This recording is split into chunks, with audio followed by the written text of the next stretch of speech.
Hi, beautiful people. How are you doing? So, this is me trying to push myself. Like, my God, I'm really trying to get out of my comfort zone to do these videos. And in today's video, I hope you're all well though. In today's video, I want us to talk about toxic workplaces.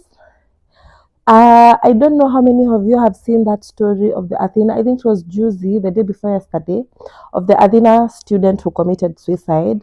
Not Athena student, Athena trainee. So, those of us who don't know what Athena is, give me a minute. Let me Google. But what I know is because I have been an Athena candidate before. Wait, Athena.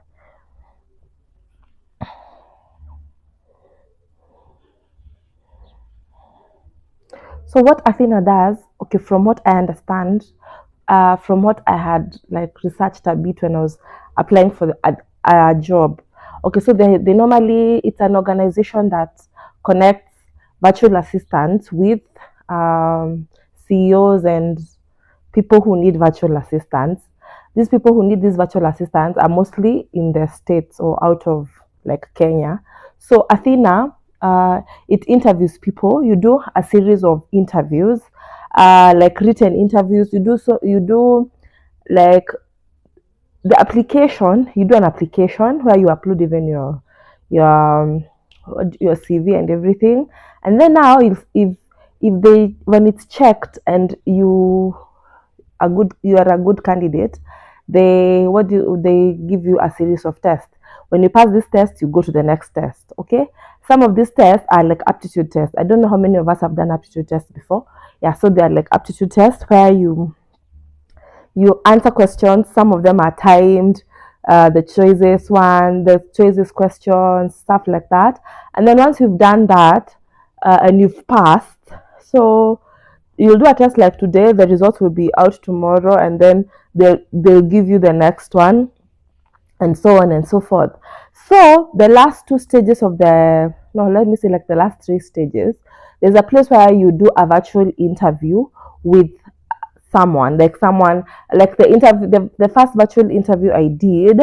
I was being tested on Excel, like the Excel sheet and everything, like turn that into Arabic, into bold, change the color of like a Google sheet, the columns and the rows.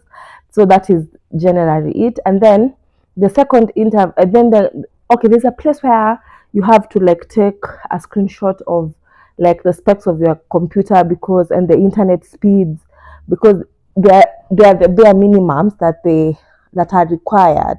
And then now I did that virtual interview, and then I passed the interview, and then now I was told to wait for a second virtual interview with someone else from out of the country, which I also did. But I guess that is the interview I failed, because after that they told me, unfortunately, and all that. So if you pass that, then that's when they will call you for a training. And now this training, it's you go like to a boarding facility, and in this case, I believe that's the boarding facility that is in Ngara. Okay, for those of us who know Ngara in Nairobi, that is where you do now the training. From what I've read on TikTok and all the social, what do you call it, Reddit, the training is brutal. But the sad thing about the whole thing is that they ask you to quit your job if you're currently working. You quit your job for you to go for the training, and then now you fail the training and you had quit your job. So the training does not guarantee you the job. That is very sad. Come to think about it. Would you quit your job? Let's say, for example, you have a job that is paying you 30K, even though it's not the net salary. Let's say, and then someone tells you that come for a training. If you pass and the training is over a month, come for a training, and then once you've passed that training, that's when you'll get the job. That one to me, that's a very big red flag. Because why would you ask me to quit my job? Okay, why are you training me on something I'm not even qualified for? Okay, that to me sounded very. I could only go for the training if I don't have a job at the moment. But now, would you? would you okay, so let me that reminds me of a story. In 2017, okay, there's this organization I was working for a while back. It was a recruitment agency.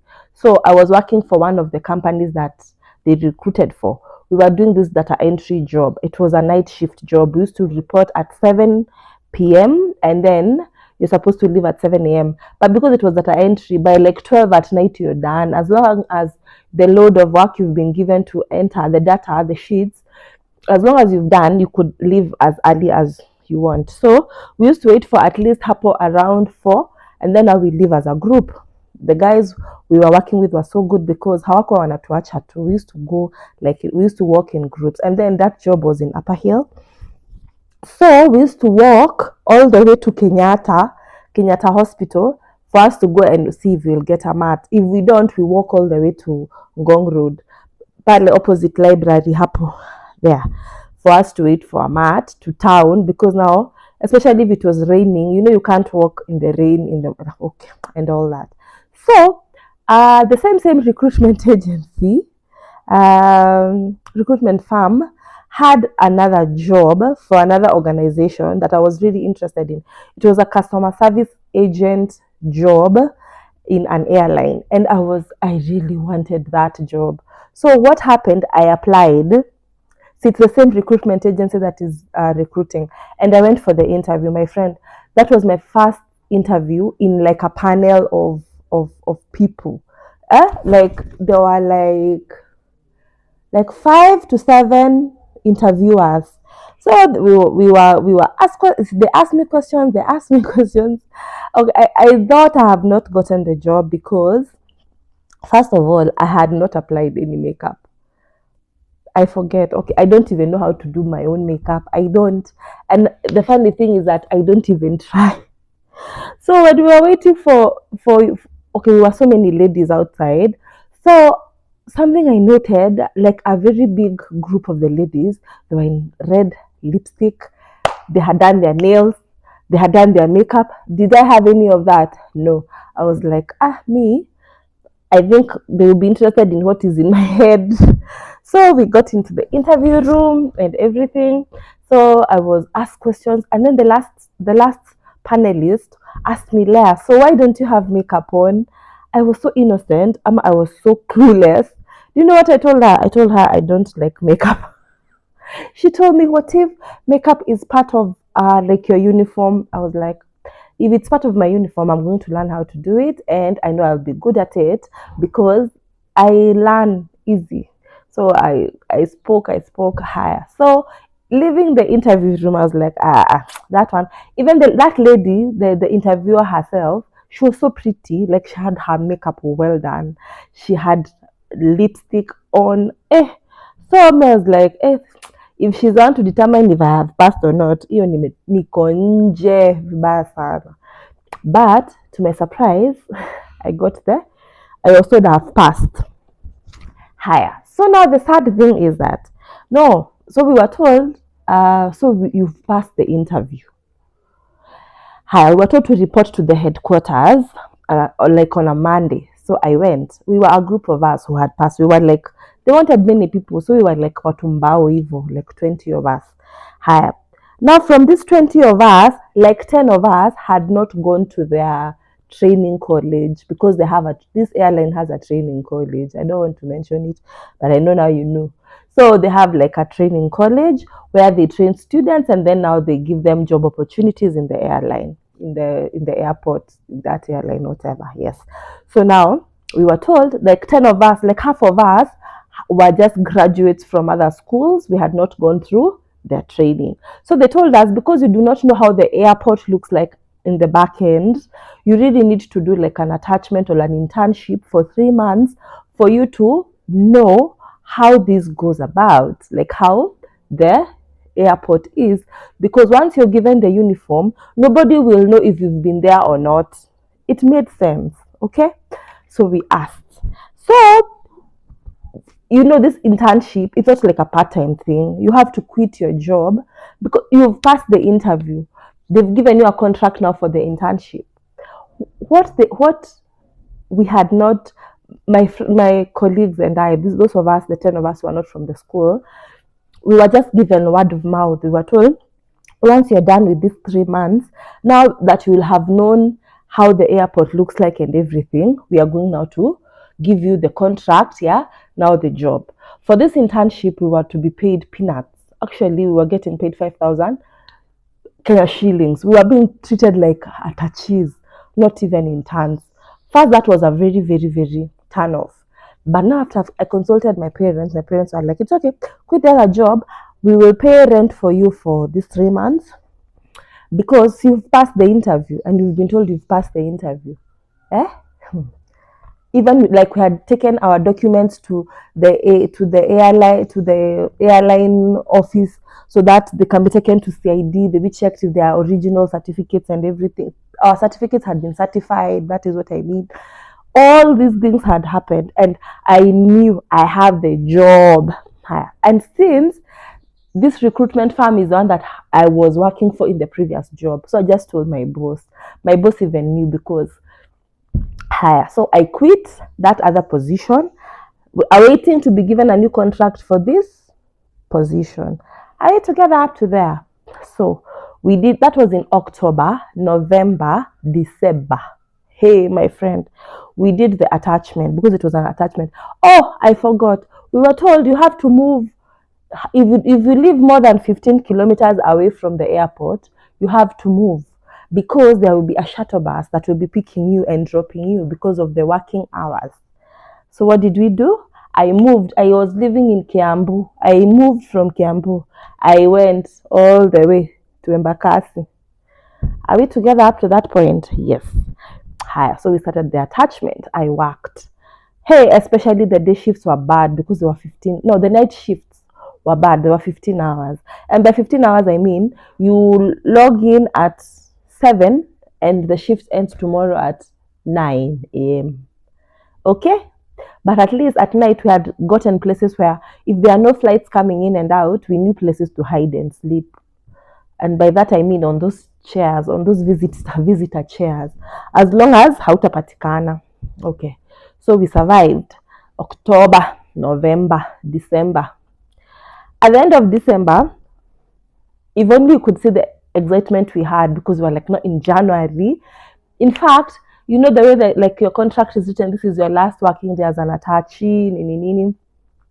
So we go. So we had been told now on our last day we'll be told when we're coming for the last medicals. We do the medicals so that we can be given uniform and a contract, okay, for the new position of CSA, customer service agent. Hey, sema shock. Say shock. The story changed, Charlie. Hey, Abi, oh. It changed. We were told, unfortunately, there are no spaces. You have to extend your attachment for another like 1 or 2 months as we wait for slots.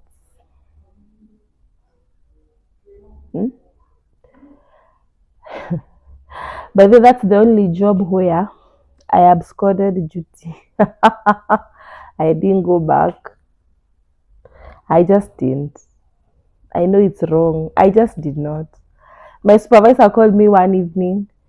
She was like, Claire, your desk is empty. Like, you're supposed to check people in. Where are you? I told her I'm not coming. Like, I was so done. I was so done with the 5,000.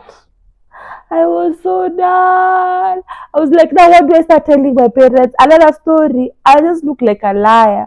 And let me tell you, there are a few guys who continued with the attachment, and they did the attachment. Did they ever see the contract?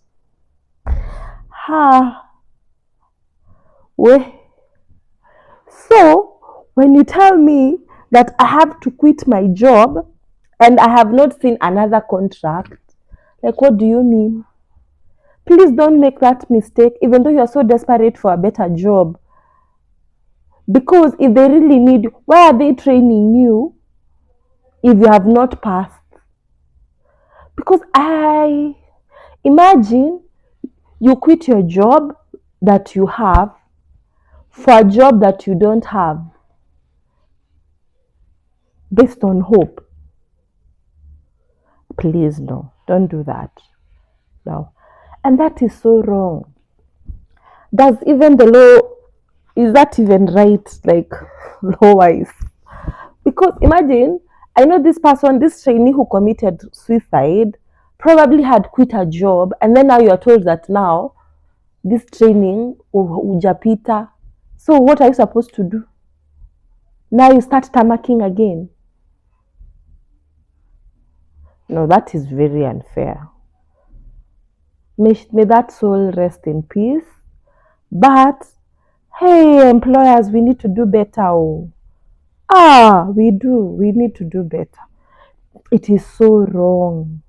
My God, it's like extremely wrong. Extreme.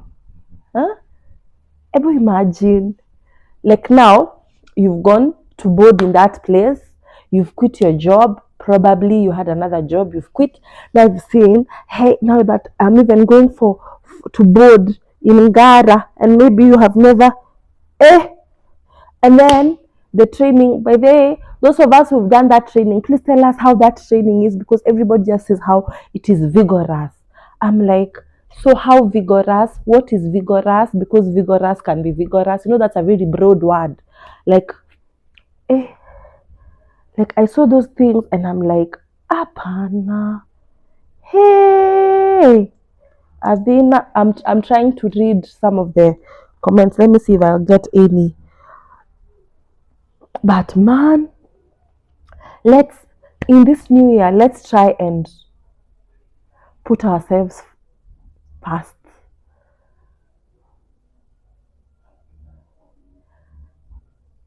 There are times I quit a job without a plan, actually. But I always believed that my mental health, but then let's, I love this new generation, Gen Z, because, most of them are doing what they love, and if something does not work for them, they are not afraid to like talk about it and everything. But as millennials and those who are before us, Gen X and us and millennials, we were taught how to vumilia tu. Sasa ukiquit na hauna kwa kuenda. What I believe nowadays is that we are not just created to just survive. And me, I left my surviving. I am not in a surviving mode anymore. We were talking with a friend, and then we were like, no, there's a friend of mine, I don't know if she'll see this. We were saying how you don't want to be a mom. Okay, let's say for example, your husband has a job, umewekwa, let me just say it. And then now people are talking so badly about you do not have a job, yes, but you have children you can look after. Maybe your husband can pay you a salary. Maybe you can decide, instead of having a nanny, you get paid the nanny salary. Okay, or even you can have a nanny and then also get an allowance. I understand those who have to work to survive. Okay, I understand you, because I have been there. I have worked to survive. Okay, but also imagine at times you are sitting on your potential a lot. For example, you go to work from 8 to 5. Obviously, that is not 8 is not when you left home at 5. Like the way I was telling you in the other episode, I used to leave home at 5:30 in the morning to avoid traffic. If I don't, from where I live, nisipotoka 5:30, I will be late. And if I am late, HR ni huyo na mimi. They don't care kama unaishi Rumuruti or you live in Keno. They don't even care. You have to be at work by 8. Okay? But for them, they're not paying you overtime. but they don't want you to get from the office at 5. I remember there's a time our boss was complaining that we don't love our jobs. If by 5 immediately you've already left the office, that means you don't love your job. Hey, madam, if I came at 9 and then you tell me to leave at 6, that's okay. I'll have given you the 8 hours. Okay? But then you want me to be in the office by 8, but leave at 6. And you won't pay me that extra hour. Why? Why? And now if I quit, now I'm a bad person. No. Please, we need to stop surviving. Can we just stop surviving? And this, if you have something if you have like a business idea you've wanted to start, or there's something God has put in you and it constantly, like every time you go to that office, you're like, am I in the right place? Imagine if you're questioning whether you're in the right place, my dear, you're not in the right place. You're not. And nobody can tell me otherwise. You're not. If you're questioning, if you are in the right place, you wouldn't be questioning if you're in the right place. Oh, that is it. You can say that, yeah, I'm talking this from a privileged point of view, say whatever, but that is the thing. If you are questioning if you're in the right place, you are not in the right place. Ask me, I know. And anytime I felt like, apana, I just quit. And there's someone was telling, I always believe that if I apply for a job, I will get. Yes, I know I will get. The only problem is, this job, what's the pay?